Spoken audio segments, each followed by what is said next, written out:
दारी वाली कदम होंगे। अब BTST STBT ट्रेड शुरू करते हैं।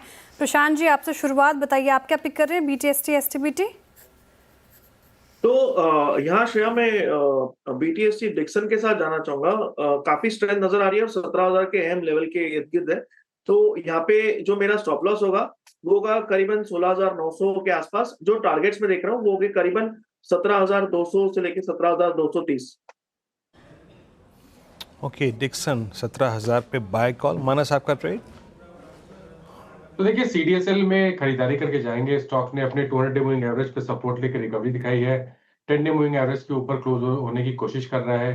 तो सीडीएसएल के फ्यूचर में खरीदारी करेंगे। 1539 का स्टॉप लॉस लगाएंगे। 1615 1615 तक के टारगेट्स पॉसिबल है। काबा सर, आपका कैरी कर रहे हैं कल के लिए? आई थिंक मैनकाइंड फार्मा 2633 पे ट्रेड कर रहा है। मैनकाइंड फार्मा स्टॉप लगाना चाहिए 2610 का।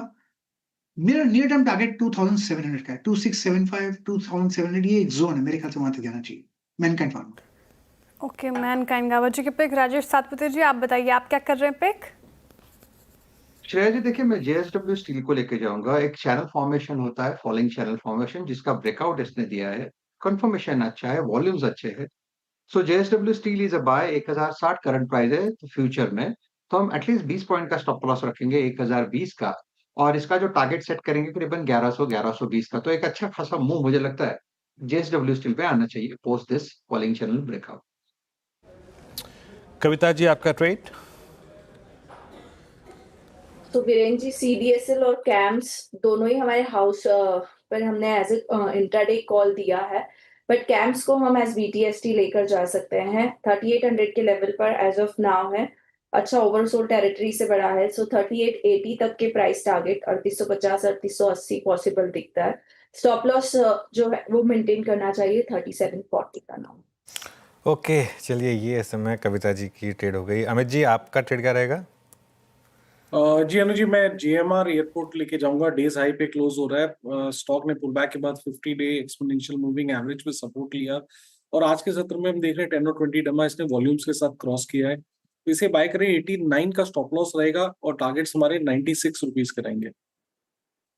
ओके, चलिए, तो ये इस समय आपके लिए कुछ BTST और STBT ट्रेड्स। वीरू के पास चलते हैं आज की मार्केट ब्रेड देखने के लिए। कैश में तो पॉजिटिव थी, आई एम अज्यूमिंग FNO में भी ठीक ठाक रही होगी वीरू? जी हाँ, FNO में भी ठीक ठाक रही है ना। जो शॉर्ट कवरिंग एक बड़ा, अगर आप देखें तो आंकड़ा आपको नजर आएगा। लुक एट शॉर्ट कवरिंग 128 है आज के। हालांकि लॉन्ग्स थे, विजिबल थे, बट शॉर्ट कवरिंग का दायरा काफ़ी बड़ा था। 62 लॉन्ग्स, 128 अगर आप देखें शॉर्ट कवर। कंसोलिडेटेड फिगर्स जो थी वो 180 के आसपास थी। 30 में लॉन्ग अनवाइंडिंग और शॉर्टिंग। स्लाइड्स को देखते हैं एक एक करके लॉन्ग्स वाली। Aditya Birla capital, I think numbers का इम्पैक्ट पड़ा। डिलीवरी नंबर्स का, Manappuram finance, gold prices, hero MotoCorp numbers और हुडको में करीब 4.5% का मूव था यहाँ पे, जस्ट बिकॉज ऑफ लॉन्ग्स। अगले स्लाइड में शॉर्ट्स बैक जो कवर हुए।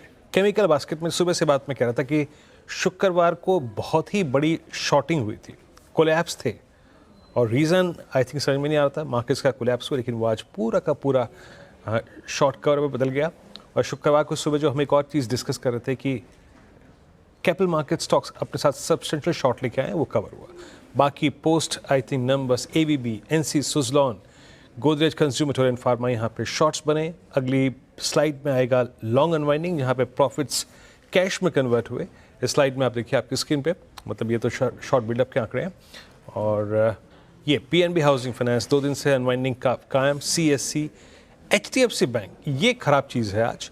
और HDFC बैंक में लॉन्ग लिक्विडेशन, लॉन्ग्स कटे, और इससे महत्वपूर्ण बात ये थी कि स्टॉक अपने 20 डे मार्क नीचे बंद हुआ। और आज FMCG के कुछ कैंडिडेट्स कोलैप्स हुए, दाबर और वरुण बेवरेजेस, जिन्होंने लास्ट सेशन में कुछ अच्छी तेज़ी दिखी थी, और स्पेशली वरुण बेवरेजेस। लेकिन यहाँ पे एक अपवाद रहा, वो था मैरिको, जिसने अच्छी स्ट्रेंथ दिखाई।